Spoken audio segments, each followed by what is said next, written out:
Hello friends, trade learner channel पर आप सभी का स्वागत है। दोस्तों, आज की वीडियो बहुत ज़्यादा इंपॉर्टेंट होने वाली है क्योंकि ये स्टॉक मार्केट क्रैश से रिलेटेड एक प्रिडिक्शन से रिलेटेड है। दोस्तों, तो इस वीडियो को एंड तक ज़रूर देखें और समझें जो बातें आज की वीडियो में मैं बताने वाला हूँ। ये बहुत ही मोस्ट इंपॉर्टेंट वीडियो होगी आज तक की सभी वीडियोज़ में इस चैनल की। दोस्तों, जिस तरह से स्टॉक मार्केट लगातार बढ़े जा रहा था और अब जो है दोस्तों एक फुल स्टॉप लगने की चांसेस दिख रही हैं। दोस्तों, ऐसी संभावनाएं दिख रही हैं कि स्टॉक मार्केट यहाँ से क्रैश हो सकता है। तो आप इस वीडियो को एंड तक देखें। हमारा जो टेलीग्राम चैनल है ट्रेड लर्नर्स का, उसको जाकर के ज्वाइन जरूर कर लें। लिंक आपको डिस्क्रिप्शन बॉक्स में मिल जाएगा। इसके अलावा काफ़ी इन्फॉर्मेशन दोस्तों आने वाले भविष्य में क्रैश रिलेटेड प्रिडिक्शन और जो दोस्तों स्टॉक मार्केट में वीकनेस आ सकती है दोस्तों, उससे रिलेटेड आपको हमारे इंस्टाग्राम और फेसबुक पेज पे भी मिलेगी। तो आप उनको भी जाकर के ज्वाइन कर लीजिए। लिंक डिस्क्रिप्शन बॉक्स में है। और दोस्तों, ये वीडियो को आखिर तक जरूर देखिए क्योंकि दोस्तों यहाँ पे जो लर्निंग आपको मिलेगी वो आपको आने वाले भविष्य के लिए भी तैयार करेगी। तो चलिए दोस्तों, वीडियो में आगे बढ़ते हैं। तो दोस्तों, आप देख सकते हो आज तारीख है 19 अक्टूबर 2021 और दोस्तों निफ्टी ने अपना जो है ऑल टाइम अब तक का एक बहुत ऊंचा हाई लगाया है दोस्तों। और इस तरीके का पैटर्न डेली कैंडल चार्ट पे आप देख सकते हो। मैं यहाँ पे आपको एक पैटर्न है दोस्तों 18,600 पे निफ्टी ने जो टच करके इस तरह से लगातार सेल ऑफ हुई है दोस्तों। एक बहुत हाई एक्सपेक्टेशन है, एक बहुत हाई चांसेस है दोस्तों कि यहाँ से जो है दोस्तों निफ्टी का जो है एक बड़ा टॉप बनने की बहुत चांसेस है दोस्तों। क्योंकि दोस्तों इस तरीके के पैटर्न अब से जितने भी पिछले जो इतिहास रहा है निफ्टी 50 का, उसमें इस तरीके के पैटर्न टॉप आने से पहले बने हैं दोस्तों। तो आपको जो है तैयार रहना है इस तरीके के क्रैश को लेकर के। अब देखिए दोस्तों, मैं ऐसा क्यों कह रहा हूँ, क्यों निफ्टी में क्रैश आने की संभावना है, तो मैं आपको बताता हूँ। मैं काफ़ी पहले से वीडियोस बना रहा हूँ इसके ऊपर। पिछली वीडियोस के लिंक भी मैं वीडियो के एंड में दे दूंगा कि क्यों निफ्टी में बार बार क्रैश आने के बारे में मैंने पहले भी आपको आगाह किया था। तो उनके लिंक आपको वीडियो के एंड में मिल जाएंगे। अभी देखो, मैं मंथली कैंडल चार्ट पे चलता हूँ दोस्तों। तो ये निफ्टी जो है इस तरीके से चल रहा था मंथली कैंडल चार्ट पे। आप देख सकते हो ये दोस्तों 80 के ऊपर पहुंच चुका है दोस्तों। यहाँ पे RSI का जो जोन है वो 80 के ऊपर क्रॉस कर चुका है दोस्तों। यहाँ पे जो है बहुत एक हाई चांसेस है दोस्तों प्रॉफिट बुकिंग की कह लो या दोस्तों एक बड़े करेक्शन की। क्योंकि दोस्तों जब भी 80 के ऊपर निफ्टी गया है आज तक इतिहास में दोस्तों, आप यहाँ देखो एक बड़ी करेक्शन देखने को मिली है। ठीक है, और इसके अलावा यहाँ पे भी देख सकते हो आप दोस्तों, इस तरीके से यहाँ पे भी एक पैटर्न मिलना था। यहाँ पे भी बार बार करेक्शन, बड़ी करेक्शन आती ही रही थी पहले भी, जब दोस्तों बहुत बड़ा ट्रेंड चला था सन 2003 से लेके 2008 की तेजी तक का। और दोस्तों अभी इस तरीके की कोई तेजी नहीं है और दोस्तों जबरदस्ती जो है मार्केट को उठा के रखा गया है। और दोस्तों ये आप काफी टाइम से सुन रहे होंगे, काफी न्यूज चैनल्स पे, कई जगहों पे आपने ये चर्चा यूट्यूब चैनल्स पे भी सुनी होगी कि मार्केट ओवर बोट रीजन में चल रहा है, बहुत ज्यादा ओवर बोट हो चुका है। तो दोस्तों जितना तेजी से ये ऊपर गया है मार्केट, उतना ही तेजी से नीचे गिरने की भी संभावना है दोस्तों। तो आप जो है वीडियो सीरीज में दोस्तों इस ना केवल दोस्तों इस वीडियो से सीखेंगे, बट जो वीडियो के एंड में मैं आपको वीडियो दूंगा उसके बारे में भी मैंने पहले भी टॉप के बारे में बताया था, उसके बारे में भी दोस्तों मैं वीडियो के एंड में आपको लिंक दे दूंगा ताकि आप उनसे भी समझ सको कि क्या वजह थी कि मैंने पहले भी मार्केट में करेक्शन होने के बारे में प्रिडिक्शन दिए थे। ठीक है, अब देखो दोस्तों, ये जिस तरीके का पैटर्न बना रहा है अभी वीकेंड जो वीकली कैंडल चार्ट पे, तो आपको धीरे धीरे समझ आएगा कि ये जो पैटर्न है ये भी एक अलग ही पास्ट में रिपीटेड पैटर्न है दोस्तों। देखिए, अभी हम डेली कैंडल चार्ट से शुरुआत करते हैं दोस्तों। मार्केट काफी ओवरबोट जोन में तो चल ही रहा है काफी लंबे टाइम से। ठीक है, ये आपको दिख ही रहा है। तो दोस्तों जिस तरीके से आज जो है open is equal to high, देखिए जो पैटर्न बना है बिल्कुल open is equal to high का पैटर्न बनाया हुआ है। और इस open is equal to high के पैटर्न में दोस्तों जो कैंडल बनती है, डेली की कैंडल है, वो दोस्तों जहां से निफ्टी ओपन होता है वहीं से सेल ऑफ शुरू हो जाती है। इस तरीके के पैटर्न को open is equal to high बोला जाता है। ठीक है, और दोस्तों ऐसे पैटर्न से जब आते हैं तो बहुत ज्यादा मार्केट में गिरावट आने की संभावनाएं होती हैं। ठीक है, कई बार यहाँ पे भी करेक्ट हुआ है ना मार्केट, आप यहाँ पे भी देख सकते हो, यहाँ पे भी करेक्ट हुआ है बीच बीच में। ठीक है, लेकिन दोस्तों ये जो है करेक्शन बड़ी हो सकती है क्योंकि दोस्तों मार्केट अभी बहुत ज्यादा हाईली ओवरबोट हो चुका है। जैसा कि मैंने मंथली कैंडल चार्ट पे भी बताया कि वो 80 से ऊपर के जोन में निकल चुका है। इवन डेली कैंडल चार्ट में भी आपने कई बार देखा होगा, जब मार्केट पिछले साल से लगातार ट्रेंड में बना हुआ है तो बार बार एक बड़ी करेक्शन देता है। ये देखिए यहाँ पे, ये जिस तरीके से करेक्शन देता है दोस्तों इस तरीके से, फिर उसके बाद में एक करेक्शन आती है, ये जिस तरह से करेक्शन देता है फिर करेक्शन आती है। ठीक है, तो इस तरह से मार्केट जो है रिफ्लेक्ट करता है इस तरीके के पैटर्न को। ऐसा ही कुछ दोस्तों यहाँ पे भी हुआ है, लेकिन ज्यादा लंबा ये सस्टेन नहीं रहा, कभी कभी फेल भी होता है। लेकिन दोस्तों यहाँ पे तेजी की कोई वजह नहीं है, मार्केट बहुत ज्यादा ओवरबोट रीजन में चल रहा है। अब मैं देखो दोस्तों जो बताना चाहता हूँ वो है जब 2020 का क्रैश हुआ था मार्केट, तो मार्केट में क्रैश जब आया था दोस्तों तो उससे पहले ही कुछ ना कुछ लोगों को ऐसा पता था, उन्होंने अपनी प्रॉफिट बुकिंग की और मार्केट को काफी नीचे लेवल तक लेकर के गए, उसके बाद एक और उछाल जरूर आया, लेकिन दोस्तों उसके बाद जो क्रैश हुआ है वो बहुत खतरनाक जबरदस्त क्रैश था। और दोस्तों आपकी पूंजी 30% तक घट सकती है, ठीक है। तो आप, मैं अभी यही कहना चाहता हूँ, देखिए दोस्तों मैंने बहुत सारे ऐसे स्टॉक आज देखिए, IRCTC का आप स्टॉक देखो, आप देखोगे जिसपे लोग जो है रोज रोज उछल रहा था, IRCTC ये सबसे ज्यादा पिटाया बुरी तरह से। आप देखो ये सीधे ब्लॉ ऑफ कैंडल बनी है, पूरी तरह से पिटा गया इस स्टॉक को। जो लोग बहुत खुश हो रहे थे, ये रोज रोज पैसे बनने की खुशी बना रहे थे, अब इनको पता चलेगा कि किस तरीके से मार्केट में जो है इस तरीके से बेरिश बारिश भी होती है। बेयर्स जब आते हैं तो इस तरीके से मार्केट को बुरी तरह से बहुत झकझोर के रख देते हैं। अच्छे अच्छे यहाँ पे रिटेल निवेशक जो है फंस जाएंगे, इसलिए मैं ये वीडियो बना रहा हूँ ताकि जो है वो निकल जाए कम लॉस पे या फिर कम पूंजी पे ही। क्योंकि कई लोग हैं जो मार्केट की तेजी देख करके वो पागल हो जाते हैं कि भाई बहुत पैसा बरस रहा है। भाई ये पैसा फ्री का मुफ्त का नहीं आ रहा है, ये लोग फंसाने के लिए ट्रैपिंग बिछाई जाती है। पूरा जब जाल बिछ जाता है पूरी तरह से महीनों तक ये चीजें चलती है, उसके बाद में जाकर के ऐसा फंसाया जाता है कि इस तरीके से एक ही कैंडल में आप देख लो कितनी बुरी हालत की है, एक भी इतनी बड़ी कैंडल आपको नहीं दिखेगी। सबसे ज्यादा लोग IRCTC पे खुश हो रहे थे ना, वही लोग सबसे ज्यादा आज रो रहे होंगे IRCTC के लिए। लोअर सर्किट लगा है इसके ऊपर, ठीक है। इसके अलावा दोस्तों और भी मैं आपको स्टॉक से बताता हूँ, IRCTC के अलावा ये ITC, बहुत लोग खुश हो रहे थे ITC पे। मैं इसलिए कहता हूँ कि अभी जो मार्केट चल रहा था, मैं जो ब्रेकआउट स्टॉक ऑफ टुमारो बताता हूँ उसमें जल्दी जल्दी प्रॉफिट बुक करने के लिए इसलिए बोल रहा हूँ क्योंकि ऐसे मार्केट में आपने आज एंट्री ली, नेक्स्ट डे तक में प्रॉफिट 3-4% रिटर्न निकला, बंद किया, ठीक है, एग्जिट किया। अब जब साफ पता चल रहा है कि मार्केट की कंडीशन खराब हो रही है, अपने को निकल जाना चाहिए। अब देखिए दोस्तों ITC का स्टॉक 6% से टूटा है, DLF का स्टॉक भी बहुत बुरी तरह से 6% से पिटा है। कहां नहीं जा सकता है, देखिए मार्केट वापस से रिवाइव भी कर सकता है, मैं ये नहीं कह रहा हूं कि नहीं कर सकता है, मार्केट का पता नहीं है। लेकिन दोस्तों जैसे सिचुएशन बन रही है उससे यही लगता है कि इस टाइम पे आप भले से थोड़ा लॉस लेकर के निकल ही जाओ, जो ज्यादा बेहतर है रादर देन बहुत ज्यादा लॉस में चले जाने के। एक तो पता चला आपके खाते से बिल्कुल 30% तक आपकी पूंजी भी चलेगी, ठीक है। ना केवल वो आपका मार्केट का प्रॉफिट लेके जाएगा दोस्तों, बल्कि आपकी पूंजी समेत भी लेके जाएगा, ठीक है। तो ये बहुत भयंकर सैलाब आता है मार्केट में, ऐसा जब आता है तो अच्छे अच्छे लोगों की हालत खराब हो जाती है, ठीक है। अभी तो आपको मौका मिल रहा है, ठीक है,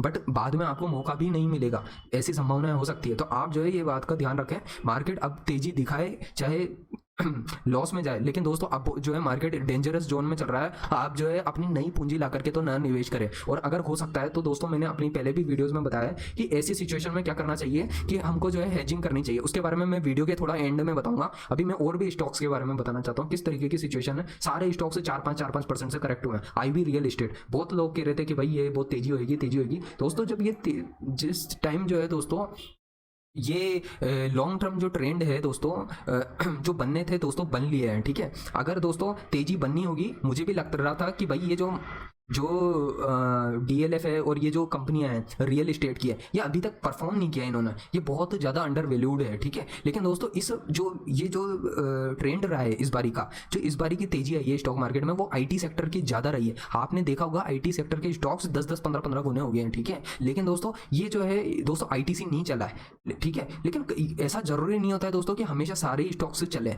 ठीक है। तो हमको मेन चीज़ ये है कि दोस्तों हमको अभी अपनी पूंजी प्रोटेक्ट करनी चाहिए, हमको जो है निवेश और नया निवेश नहीं करना है, आपको ये चीज़ समझनी होगी। और जो निवेश अगर है तो उन निवेशों में सिर्फ जो मल्टी बैगर बन चुके हैं स्टॉक्स उनको बुक ना करें, ताकि वो लॉन्ग टर्म मल्टी बैगर ही बनेंगे, ठीक है। लेकिन जो स्टॉक्स जो आपको लगते हैं कि जो कि दोस्तों जिनके अच्छे वैल्यूएशन नहीं है, रिटर्न्स नहीं आए, जो पिट गए हैं, वो और ज़्यादा पिट जाएंगे, ठीक है। इस मार्केट में ऐसा ही होता है, जो महंगा होता है वो और महंगा होता जाता है, और जो सस्ता होता है उसी को बहुत ज़्यादा पिट दिया जाता है, ठीक है। अभी देखिए दोस्तों मार्केट का ट्रेंड अच्छा नहीं चल रहा है, देखिए अभी कह नहीं सकते कि कौन सा सेक्टर अच्छा चलेगा कौन सा नहीं चलेगा, ठीक है। कुछ स्टॉक्स पे मैं भी खुद का बना हुआ हूँ, 2-4 दिन हालात देखूंगा, उसके बाद में अपनी जो भी एंट्रीज है उनको कट कर लूंगा हालात देख करके, भले थोड़ा लॉस में ही कट करना पड़े, ठीक है। ऐसा नहीं है दोस्तों कि ये देखिए ये टाटा DVR करके एक स्टॉक है, ये देखो आप एक ही दिन में क्या हालत हुई है इस स्टॉक की, इस तरीके से पिटे हैं दोस्तों। और डी-मार्ट का शेयर ने जो है पहले ही बता दिया था, ये सुबह मॉर्निंग में जब आज मार्केट खुला था, आज 19 अक्टूबर की तारीख है, और IEX का स्टॉक जो है इतना ऊपर उछाल मार रहा था क्योंकि इसके अंदर न्यूज़ थी,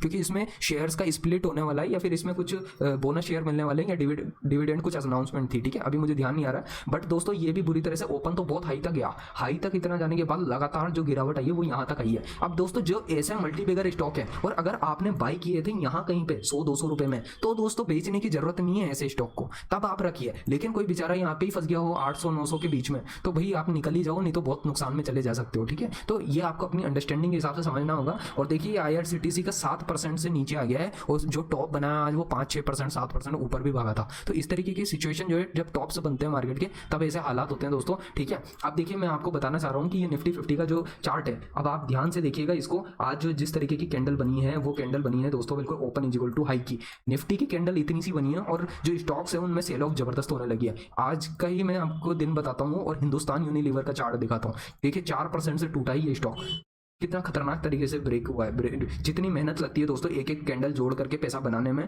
तोड़ते वक्त मार्केट इस तरीके से खतरनाक तरीके से क्रैश के फॉर्म में बदलता है। ठीक है, हो सकता है दोस्तों मार्केट साइडवेज हो जाए कुछ दिन या जो भी हो, लेकिन आपको अगर मौका मिलता है निकलने का अच्छे से अच्छे स्टॉक से, जो जिस भी तरीके से आपको अपनी सूझबूझ के हिसाब से आपको निकलना चाहिए। ये मार्केट ठीक नहीं है, ये मार्केट अगर लुढ़क गया तो दोस्तों बहुत बुरा नुकसान देगा और वो शायद आपको आने वाले 10 साल तक याद रहेगा। ये बात ध्यान रखना आप, क्योंकि दोस्तों ये जो है ना तेजी की हवा है, ये भी कभी ना कभी पलटती भी है। ये बात ध्यान रखना, जो लोग 2008 में फंसे थे आज तक उनके स्टॉक्स पे वैल्यूएशन सही नहीं आए हैं। ठीक है, तो आपको बच के रहना चाहिए। मार्केट हमेशा जो है खूब पैसों की बरसात होती नहीं रहती है यहाँ पे। ठीक है, तो इस चीज़ को लेकर के देखना आप। ठीक है, ये एस्ट्रल हो, सारी कंपनियों के शेयर पिटे, लेकिन दोस्तों जिन्होंने मल्टी बैगर बना ली, मान लो इस पूरी ट्रेंड में रहे और उन्होंने जो है ये स्टॉक ही खरीदा था बहुत कम दामों पे। ठीक है, 2021 के जो दाम थे, ठीक है 2020-21 में जो ये क्रैश के टाइम के दाम थे 800 रुपये में जिसने खरीदा था, अब वो इसको बुक करके क्या करेगा भाई? वो मल्टी बैगर है, उसके लिए उसके शेयर की कीमत मान लो यहाँ से गिर के भी आई तो 2000 पे आ जाएगी, 1700-1800 पे आ जाएगी, लेकिन फिर से रिवाइव कर जाएगा शेयर। तो चिंता करने की बात उन लोगों के लिए नहीं है, लेकिन जिन लोगों ने फ्रेश एंट्री ली है उनकी तो पूंजी फंस सकती है बहुत लंबे टाइम के लिए। ठीक है, तो इसलिए क्या है कि जो जिन स्टॉक से निकला जा सकता है पॉसिबल है। अब देखिए दोस्तों ये पीएनबी हाउसिंग है, इसने पिछले दिन ही है ना इस तरीके के संकेत दे दिए थे, इसमें लोअर सर्किट पिछले दिन ही लग गया था। ये देखो, आप ध्यान से देखो और इन बातों को इग्नोर ना करें, हल्के में ना ले। यहाँ लोअर सर्किट लगा, अभी ये एक और लोअर सर्किट लगा है, अब कल भी ये लोअर सर्किट ही लगेगा। अब जब तक लोअर सर्किट नहीं खुलेगा तब तक तो इसमें से निकला ही नहीं जा सकता। तो आप सोचिए दोस्तों किस तरीके की सिचुएशन हो जाती है मार्केट में। अच्छी यूं मान लीजिए दोस्तों अभी सिचुएशन ये है कि आप ये को बताने वाले लोग हैं, आप निकल सकते हो, बाद में तो शायद हो सकता है मौका ही नहीं मिले। ऐसे लोअर सर्किट बिना वजह नहीं लगते, कुछ ना कुछ बड़ी वजह है, इसी वजह से जो है पीएनबी हाउसिंग जैसे स्टॉक के ऊपर भी लोअर सर्किट देखने को मिल रहे हैं। अभी इस वक्त पे मुझे ये लगता है पोजीशंस बिल्कुल कम करनी चाहिए। हो सके दोस्तों तो निफ्टी जो है हेजिंग करो, आप निफ्टी पे हेजिंग करके बैठ जाओ कम से कम 3-4 महीने के लिए, दिसंबर मंथ तक तो बैठ ही जाओ आप। ठीक है, दिसंबर तक मार्केट बहुत नीचे आ सकता है दोस्तों, और हेजिंग कर सकते हो तो हेजिंग करो। और हेजिंग किस प्राइस पॉइंट पे करनी चाहिए आपको? तो मेरे हिसाब से दोस्तों जो निफ्टी है, आप कुछ भी नहीं करो तो भी निफ्टी के जो 18,000 या 17,000 के पुट्स हैं, 18,000 या 17,000 के पुट्स हैं, पीई पुट्स, उनको दूर के पुट्स को आप बाई करके बैठ जाओ कुछ महीनों के लिए दोस्तों, ताकि आपके जो अगर लॉसेस होते भी हैं आपके पोर्टफोलियो में तो वो पुट्स आपको पैसा बना के दे देंगे।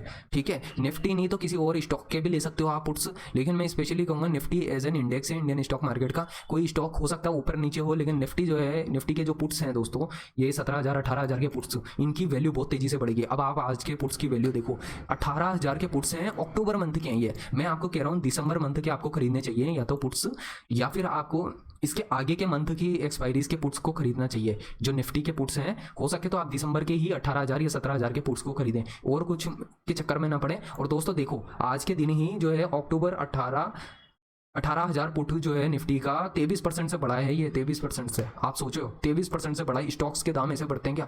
ये निफ्टी, ये जो ऑप्शन का मार्केट होता है इसमें जितनी तेजी से दाम बढ़ते हैं उतनी ही तेजी से दाम गिरते भी हैं। इसलिए क्या है, हमको पता होना चाहिए ऑप्शन बाइंग कब करनी चाहिए। ऑप्शन बाइंग हमेशा नहीं की जाती है, बहुत सोच समझ के ऑप्शन बाइंग की जाती है। ये डीमार्ट का आप स्टॉक देखो दोस्तों, डीमार्ट का स्टॉक पे पहले ही बुरी तरह से कैंडल बनी है, ऐसे ही थोड़ी ना बनी थी। जिसने अपना पैसा जो है इसमें से निकाला है वो ऐसे ही थोड़ी ना निकाला है, उसने जो है जबरदस्त सेल ऑफ इसलिए आ रही है यहाँ पे क्योंकि दोस्तों हो सकता है ये वापस से 3,600 के आसपास लौट के आ जाए। ठीक है, ये स्टॉक्स, ये सारे स्टॉक्स जो है दोस्तों धीरे धीरे आपको वक्त आने पे पता चलेगा, ये वापस से जो है अपने 100-200 मूविंग एवरेज के आसपास ही आ जाएंगे। ठीक है, तो आप जो है बच के रहिए। मैंने बता दिया बचने का तरीका है हेजिंग, और हेजिंग कर सकते हो आप जो है पुट्स बाई कर लो आप निफ्टी के।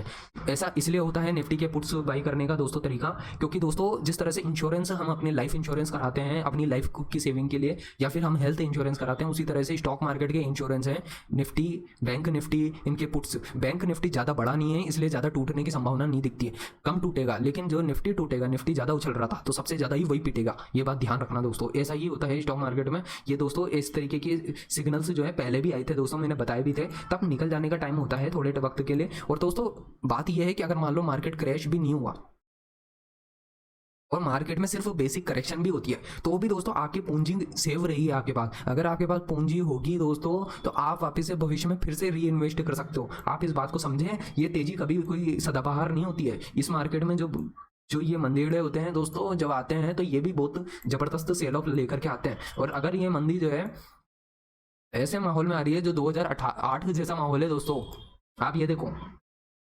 2008 जैसा माहौल है दोस्तों, जब इन्फ्लेशन, पेट्रोल के प्राइसेस, कमोडिटी की प्राइसेस, मैं रोज बता रहा हूँ आपको, वीडियो से बता रहा हूँ, मैं शॉर्ट वीडियो से बता रहा हूँ कि भाई कमोडिटीज के दाम बढ़ रहे हैं, इसलिए कमोडिटी के स्टॉक्स हो सकते हैं आप अपने पास रख लो। लेकिन दोस्तों ये जो है दोस्तों, इस तरीके से जब सेल ऑफ आएगी ना तो सब तरफ जो है तबाही मचेगी, ठीक है, वैल्यूएशन बहुत खतरनाक तरीके से पिट जाते हैं। और देखो यूएस का मार्केट तो 20-30% से करेक्ट होगा, यहाँ का 50-60% से करेक्ट हो जाएगा। आप इस बात को समझिए, ये टॉप बन रहा है, वहां से कितना करेक्ट हुआ है, 54% तक करेक्ट हुआ है दोस्तों, ये 54% करेक्ट हुआ है, 54 इतना टॉप है दोस्तों। तो आप जो है अपने जो है निवेश को संभालें ढंग से, जो मल्टीबैगर बन चुके हैं उनके साथ बने रहे, लेकिन जिनमें ज़्यादा आपको लगता है कि कोई ज़्यादा मुनाफा नहीं हुआ है या कम मुनाफे में भी आप निकल सकते हो तो निकल जाओ, तो ज़्यादा बेहतर होगा, ठीक है। अब देखिए दोस्तों, अब क्या लगता है अगर मार्केट क्रैश में कन्वर्ट हुआ तो क्या एक्सपेक्टेशन है? तो दोस्तों मैं बताता हूँ आपको क्या एक्सपेक्टेशन है। मार्केट की आदत होती है, एक मार्केट की आदत क्या होती है, वो अपने मूविंग एवरेजेस को आके टेस्ट करता है। देखो दोस्तों, मार्केट यहाँ पे भी करेक्ट हुआ था, उसने यहाँ पे आके टेस्ट किया, टेस्ट करने के बाद वापस से तेजी बन गई बजट के बाद में, वो मार्केट ने तेजी दिखा दी, उसके बाद साइडवेज रहा, लेकिन उसके बाद फिर से तेजी बनी रही। लेकिन दोस्तों क्या होता है, अगर ये जो मूविंग एवरेजेस है ये एक बारी ब्रेक होना शुरू हो गया, ठीक है, तो एक एक करके जो है ब्रेक होना शुरू हो जाएंगे, ठीक है। और हो सकता है दोस्तों, अगर आपको अच्छे से ट्रैप करना होगा मार्केट में रिटेलर्स को, तो होगा क्या, मार्केट यहाँ पे नीचे आएगा, फिर जंप लगाएगा, फिर नीचे आएगा, फिर जंप लगाएगा, फिर नीचे आएगा, फिर जंप लगाएगा, और फिर इस तरह से करके सेल ऑफ आ जाएगी, ठीक है। तो इस तरीके से भी होता है, ठीक है। अभी हम नहीं कह सकते कि बिल्कुल कैसे पैटर्न बनेगा, कैसे क्या होगा, लेकिन दोस्तों जब भी पैटर्न्स बनते हैं मार्केट में टॉप बनने के, तो इस तरह से ओपन इजिकल टू हाई की कैंडल बनती है, ओपन इजिकल टू हाई बनती है, या डोजी सी कैंडल बनती है, ठीक है। लेकिन ये जो ओपन इजिकल टू हाई है वो मोस्ट रिलायबल कैंडल है दोस्तों, जिस पर अपन भरोसा कर सकते हैं। ऐसा पैटर्न यहाँ पे भी देखने को मिला था ये, लेकिन बहुत ज़्यादा करेक्शन में कन्वर्ट नहीं हुआ था, ठीक है। तो एज एन इन्वेस्टर हो तो समझदारी से अपने निवेशों से निकल जाओ, ताकि आपके पास भविष्य में पूंजी हो। बहुत बड़े बड़े निवेशकों ने भी खतरा बताया है मार्केट में, इतना ऐसा नहीं है कि खतरा नहीं है। और देखो ये 2020 का टॉप है, ये 2020 का टॉप है, ढंग से देखो आप, इस तरीके से होने के बाद में करेक्शन होती है और फिर जंप भी मारेगा ये, तो फिर एक विश्वास दिलाया जाएगा, नहीं नहीं अभी तो सब कुछ सही है, सब कुछ बढ़िया है, और फिर इस तरीके से जो है तोड़ा जाएगा मार्केट को। तो आपको जो है बिल्कुल भी मौका इस तरह से मिलेगा नहीं, और आपको जो है हमेशा कंफ्यूज करेगा मार्केट, ठीक है। हो सकता है एक जंप लगाए, हो सकता है 3-4 जंप लगाए, इतना मतलब आसान नहीं है इस चीज़ को प्रेडिक्ट कर पाना। इस तरीके का ही पैटर्न कुछ यहाँ पे भी बना है, ठीक है। ये जो टॉप बना है ये कब का है, ये 2018 में अगस्त सितंबर के आसपास का है। इस तरीके से कैंडल बनी है, लगातार सेल ऑफ हुई है दोस्तों, यहाँ तक में तो बहुत पैसा खत्म हो जाता है लोगों का। अब दोस्तों निवेशक हो, कई होते हैं, मैं मानता हूँ कई बहुत पक्के निवेशक होते हैं, जो लॉन्ग टर्म के निवेशक होते हैं, लेकिन उनके जो मल्टीबैगर होते हैं, जो विनर होते हैं, उनसे वो कभी भी बाहर नहीं निकलते हैं, वो निकलते हैं लूजर्स से बाहर। लूजर्स को रखोगे तो पिटोगे आप भी उनके साथ में, कुछ भी नहीं होगा। लूजर्स जो है आपको रिटर्न नहीं बना के देंगे, जिनके फंडामेंटल अच्छे नहीं है, जो कंपनियां ढंग से काम नहीं करती है, जिनका मैनेजमेंट ठीक नहीं है, जहाँ कुछ ना कुछ प्रॉब्लम चल रही है। देखो ये एक और कैंडल बताता हूँ, 2015 मार्च की बात है, ये टॉप बना है फिर से, इस तरीके से टॉप बनाता है मार्केट, और फिर करेक्शन देता है, फिर करेक्शन देता है, और फिर काफी नीचे आ जाता है। अलग अलग पैटर्न हो सकते हैं अलग अलग हालातों के हिसाब से, ठीक है, कह नहीं सकता मैं। देखो प्रिडिक्शन गलत होते हैं, बिल्कुल होते हैं, मैं नहीं मानता कि प्रिडिक्शन गलत नहीं होते, लेकिन दोस्तों इससे भी नहीं इनकार किया जा सकता, जिस तरह से आज लोअर सर्किट लग रहे हैं स्टॉक्स के ऊपर, आज 1-2 पे लग रहे हैं, 4 पे स्टॉक्स पे लग रहे हैं, कल को 10-20 स्टॉक्स पे लगेंगे, कल परसों को 50-100 स्टॉक्स पे लगने लगेंगे। तो जब तक मैं मौका मिलेगा तब तक मैं तो फिर आप निकल ही नहीं, जब तक निकलने के लायक बचोगे तब तक तो आपका सारा ही प्रॉफिट लॉस में कन्वर्ट हो चुका होगा, ठीक है। तो आपको जो है इस तरीके से आप समझना होगा, 2008 की बात है दोस्तों, उस वक्त भी इस तरह से पैटर्न बनने की कोशिशें थी, लेकिन उस वक्त ऐसा नहीं बना था। अब देखो उस टाइम कैसा बना था, उस टाइम बना था, वीकली कैंडल चार्ट को देखेंगे अगर हम, तो ऐसा पैटर्न बना था दोस्तों 2008 के आसपास, ऐसा कुछ पैटर्न 2011 में बना था, ऐसा वापिस से मार्केट ने हाई के बराबर आया था, और पैटर्न कैसा बना था, इस तरह से हाई का बना था। तो ये वीकली कैंडल चार्ट पे फिर बना था, ठीक है, इस तरीके से बना था। तो आपको जो है समझना होगा दोस्तों, टाइमली आपको अगर प्रॉफिट बुक करना है तो कर लो, नहीं तो ये है कि बेरिश मार्केट में जो है अब जो है दोस्तों बियर बन के ट्रेड लो। बुल बनने का टाइम हो गया खत्म, अब बियर बन के रहने में ही फायदा है, क्योंकि बियर बन के रह करके जो है आपको शायद हो सकता है छोटे छोटे स्कैल्प ट्रेड लो तो ज़्यादा ठीक रहेगा। अगर एज एन इंट्राडे और पोजिशनल ट्रेडर की तरह सोचते हो तो वैसे ट्रेड लो, ठीक है। तो दोस्तों उम्मीद करता हूँ इस वीडियो से बहुत कुछ समझ आया होगा आपको। जितनी तेजी दिखी है मार्केट की, उतनी खतरनाक गिरावट भी हो सकती है, ठीक है। तो इसलिए बच के रहिए आप। ये रियलिटी सेक्टर है दोस्तों, इस पे बुलिश होने का मुझे जो रीज़न लग रहा था मेरा उस वक्त पे, अभी मैं भी नहीं कह सकता हूँ, निकलने में थोड़ा टाइम लगेगा, मुझे भी समझना पड़ेगा किस तरह से मैं निकलूंगा। लेकिन दोस्तों यहाँ पे देखो, ये जिस तरीके से पावरफुल ब्रेकआउट की तरह मंथली कैंडल चार्ट पे बनी थी, तो ये कुछ ऐसा लगा था कि यहाँ पे जो है एक उम्मीद की जा सकती है एक ज़बरदस्त रिटर्न की। लेकिन देखते हैं दोस्तों किस तरीके से आगे का सीन देखने को मिलता है स्टॉक मार्केट का, तो वक्त बताएगा। चलिए दोस्तों, उम्मीद करता हूँ इस वीडियो से बहुत कुछ सीखने को मिलेगा, समझ आया होगा आपको कि आपको किस तरह से ट्रेड लेना है, किस तरह से अब आपको आगे का ध्यान रखना है। तो दोस्तों वीडियो को अगर आपने अभी तक देखा तो उसको लाइक जरूर कर दीजिए दोस्तों, वीडियो को जो है। और ना केवल दोस्तों वीडियो को लाइक करिए, आप वीडियो को, अगर दोस्तों वीडियो आपको पसंद आई हो तो वीडियो को लाइक ज़रूर करें, चैनल को सब्सक्राइब करें और अपने दोस्तों के साथ भी शेयर करें, क्योंकि अभी ये जो मार्केट है इसके बारे में हम सब रिटेलर्स को अवेयर होना चाहिए, क्योंकि ये बहुत इंपॉर्टेंट टाइम है और इस टाइम पे हमको अपनी पूंजी बचाना बहुत ज़्यादा ज़रूरी है, ठीक है। तो चलिए दोस्तों, वीडियो को अब एंड करते हैं। वीडियो के साथ अगर आप एंड तक बने रहे तो उसके लिए बहुत बहुत धन्यवाद।